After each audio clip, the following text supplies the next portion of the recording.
that opening scene made absolutely no fucking sense. The boat caught on fire. It burnt to a crisp and like collapsed into itself and there's nothing left. But then Matthew McConaughey dives down and the wreckage of the boat is completely intact and he swims into the cabin and gets all his photos out and all his papers. Yeah. What's going on? That seems How does it burn down basic... again as well? It's like some... I think the motor... Right. Like sparks or something, and then but then there's like a thing of like the paper, and we follow the paper, on the bed, and that was the first goof of many in this film. Okay, I can name another one right now. Go on. When they're diving at night, and they come, Tess and Finn, and then they come up and they found the treasure, and so they're euphoric, and then Finn says, he's like getting into logistics, and she goes, "Oh my God, can you not just enjoy this?" And he goes, "Oh, I am." And then they're like, "Ooh!" And he dives down. And then we pull out to a wide. Yes. And he's just not there. Yeah, I noticed Where that. the fuck did he go? I actually thought that as well, because I was like, he's been down there for a long time. What is he doing down there? Where did he go? And where is it? Yeah. Yeah, so that was another one. There's just, to be fair, there was just like goof after goof after goof with this. There was a lot of like continuity things. I saw a mic pack at one point. There was the lines were off in quite a few of the scenes, like when they're talking on the deck of the yacht. That wasn't very well done. There was a lot in it that I was like, come on guys, like I know that you are a professional film crew and you should know better.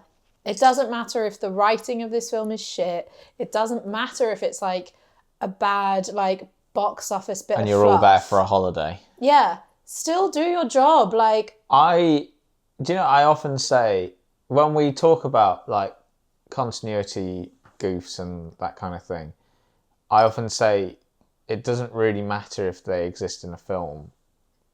Like, I'm not saying you should go out of your way to be sloppy, but like if they're, every film has goofs, even like some of the best films have little continuity errors. They happen, right? And they do happen. And I always say, if you notice them, it means that there's something wrong with the film, that you're not caring about the film.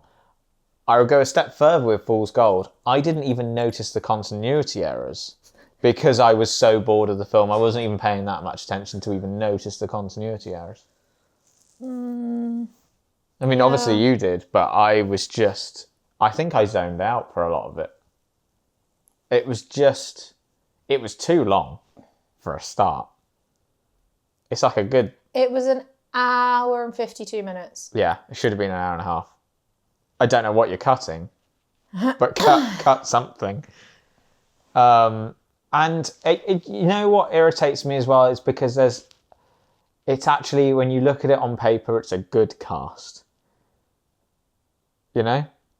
Donald Sutherland is there. I'm just going to get it just for proof. This is the first note that I wrote.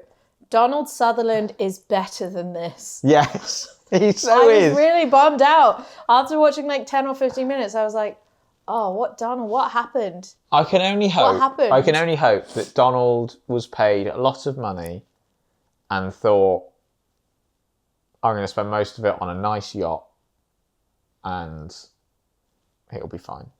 Like that. That's all that I can hope from this, is that Donald Sutherland was paid very comfortably and had a nice holiday. Apparently they were out there for a really long time not filming because there were storms.